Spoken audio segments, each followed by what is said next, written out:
الحمدللہ وحدہ والصلاة والسلام علی من لا نبی بعد۔ کسی نے کیا خوب یہ بات کہی ہے کہ جب ہم جیسوں کے دن آتے ہیں تو موت بیچ میں ٹپک پڑتی ہے۔ یعنی لوگ محنت کر کے جب اوپر جاتے ہیں اور وہ اپنی منزل پا لیتے ہیں یا منزل کے قریب ہوتے ہیں اور اللہ کی طرف سے بلاوا آتا ہے۔ اور یہ مقولہ بھی مشہور ہے کہ ڈھونڈو اسے جس سے تم محبت کرتے ہو تاکہ وہ تمہیں قتل کر دے۔ مطلب کہ انسان کی موت انہی چیزوں سے ہوتی ہے جو اس کی خواہشات ہوتی ہے کہ انسان جس چیز کو حاصل کرنا چاہتا ہے جب اس کے اندر وہ پہنچ جاتا ہے تو اللہ کی طرف سے بلاوا آ جاتا ہے۔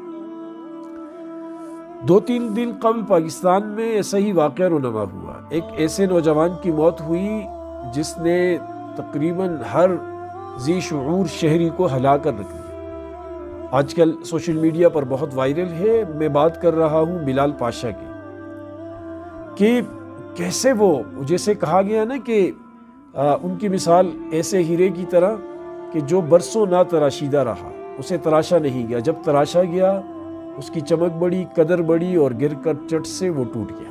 ایسا ہی ہوا کہ غربت میں زندگی گزاری اور جب اپنی منزل تک پہنچے تو اللہ پاک کے ہاں جا پہنچے۔ وہ بلال پاشا جس کی موت آج ایک معمہ بنی ہوئی ہے کہ اس نے کچھ کہتے ہیں کہ ڈپریشن کی وجہ سے خودکشی کی اور کچھ کہتے ہیں کہ وہ ڈپریشن کے مریض تھے، اس کی وجہ سے ہارٹ اٹیک۔ باہر دو صورت، وہ منزل تک پہنچے اور اللہ پاک نے اپنے پاس بلا لیا۔ وہ ایک غریب خاندان سے تعلق رکھتے تھے، خانیوال کے علاقے سے، مسجد سے تعلیم حاصل کی، جو مکتب اسکول ہوتا ہے مسجد میں وہیں سے پرائمری پڑھی، پھر ملتان سے فیصل آباد ایگریکلچر یونیورسٹی سے اپنا تعلیمی سلسلہ جاری رکھا اور 17 گریڈ تک نوکریاں کرتے رہے اور پھر مقابلے کا امتحان پاس کیا، CSS کا امتحان۔ وہ پاس کرنے کے بعد وہ آج کل بنو میں ملٹری کینٹونمنٹ بورڈ میں چیف ایگزیکٹو کی فرائض سر انجام دے رہے تھے۔ اور ان کی جو یہ سٹرگل اور کوشش ہے یہ نوجوانوں کے لیے ایک مشعل راہ بنی ہوئی تھی کہ وہ نوجوان اس سے سیکھ رہے تھے کہ لوگوں کے ذہن میں یہ بات جو تھی کہ CSS یہ بڑے گھرانوں کے لیے ہے اور اس کے لیے مالدار ہونا ضروری ہے، اس کے لیے فیملی بیک گراؤنڈ ہونا ضروری ہے، تو بلال پاشا نے وہ ساری باتیں اپنی اس کارکردگی سے لوگوں کے دماغ سے مٹانے کی کوشش کی۔ نہیں، یہ محنت کے بل بوتے پر ہے، آپ محنت کریں گے تو آپ بھی پا سکتے ہیں۔ وہ اپنے والد کو سامنے لاتے تھے اور لوگوں کو بتاتے تھے کہ میں ایک دہاڑی دار مزدور کا بیٹا ہوں اور اس طرح میں نے محنت کی، اتنی کوشش کی اور اس مقام تک پہنچا۔ اب اس کی موت، بلال شیخ کی موت، اس کی کیا وجہ بنی؟ ڈپریشن اگر ہے تو وہ ڈپریشن کس وجہ سے؟ تو یہاں اصل جو آج کا بات کرنے کا میرا مقصد تھا وہ یہ ہے جو اب میں بتانے لگا ہوں۔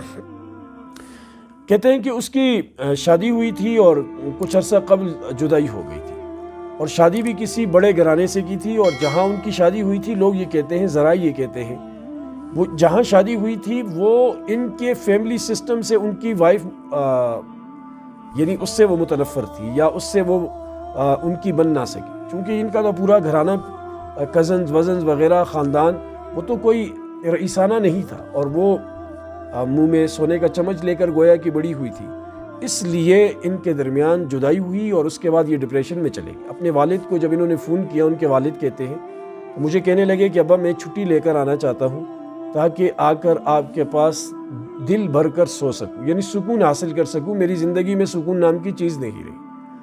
اب یہ بڑی وجہ ہے کہ خود سے بڑے گھرانے میں شادی کرنا۔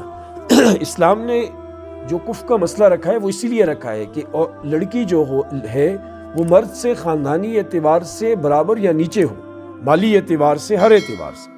اگر اس میں وہ زیادہ ہوگی پھر وہ اسلام یہ بتاتا ہے کہ پھر وہ شادی آگے چل نہیں سکتی۔ اس کی ہاں ایک صورت میں چل سکتی ہے کہ بندہ اپنے گھر بار ماں باپ کو چھوڑ دے اور ان کا ہو جائے، جس طرح مشہور کرکٹر شادی کرتے ہیں یا جس طرح کچھ لوگ مشہور شخصیات سے شادی کرتے ہیں، وہ تو پھر گھر بار کے نہیں رہتے، وہ ماں باپ بہن بھائیوں کے عزیز و اقارب کے اپنے اس معاشرے کے نہیں رہتے، وہ اسی کی مرضی کے غلام بن جاتے ہیں۔ تو صرف یہی صورت بنتی ہے. اگر کوئی بندہ یہ سمجھے کہ میں اس طرح کی شادی کر کے اپنے گھر کو بھی رکھ سکوں گا تو ایسا نہیں ہو سکتا. دوسری بڑی وجہ جو ڈپریشن کی بلال پاشا کو ہوئی یا اس طرح کے آفیسرز کو ہوتی ہے وہ ہمارے سسٹم کی ناقص پالیسیاں ہیں. وہ ہمارے سسٹم کے اندر گھٹنوں تک ٹخنوں تک کرپشن کے وہ انبار ہیں کہ جو کسی ایماندار نوجوان کو وہ وہاں پنپنے نہیں دیتے. میرے دوست ہیں، عزیز بھی ہیں، وہ جب آفیسر بھرتی ہوئے تو اس چیز کو دیکھ کر کہ انہوں نے کوئی رشوت نہیں لی، وہ اپنی نوکری 16 آنے ٹھیک کرتے تھے، لیکن وہ جب دیکھتے تھے کہ ان کے دفتر میں کیا کچھ گل چھڑے اڑائے جا رہے ہیں، ان کے کلرک کیا کر رہے ہیں، ان کے ڈرائیور کیا کر رہا ہے، یا دیگر اور اس شعبے سے وابستہ لوگ کیا کر رہے ہیں، تو اس چیز کو دیکھ دیکھ کر کڑتے تھے اور کہتے تھے کہ یہ سب میرے ماتحت ہیں. اب یہ روک بھی نہیں سکتے تھے اور کہتے تھے کہ اگر ان کے بارے میں اللہ مجھ سے پوچھے گا. وہ اتنے اس چیز کو انہوں نے سر پہ سوار کیا کہ وہ شدید بیمار ہوئے اور بستر پر جا لگے. کئی دنوں تک، کئی ہفتوں تک وہ اٹھ نہ سکے. پھر ان کا علاج کرایا گیا، انہیں سمجھایا بجھایا گیا، سسٹم کے ساتھ چلنے کی ترتیب بتائی سمجھائی گئی، پھر کہیں جا کر وہ اپنی زندگی میں دوبارہ واپس لوٹے. تو یہ ہماری کمزوری ہے پاکستان میں اداروں کی کہ جہاں اس طرح کے قیمتی لوگ آتے ہیں اور وہ پھر اسی طریقے سے ان کا انجام ہوتا ہے. اللہ ہمیں سمجھ کی توفیق دے.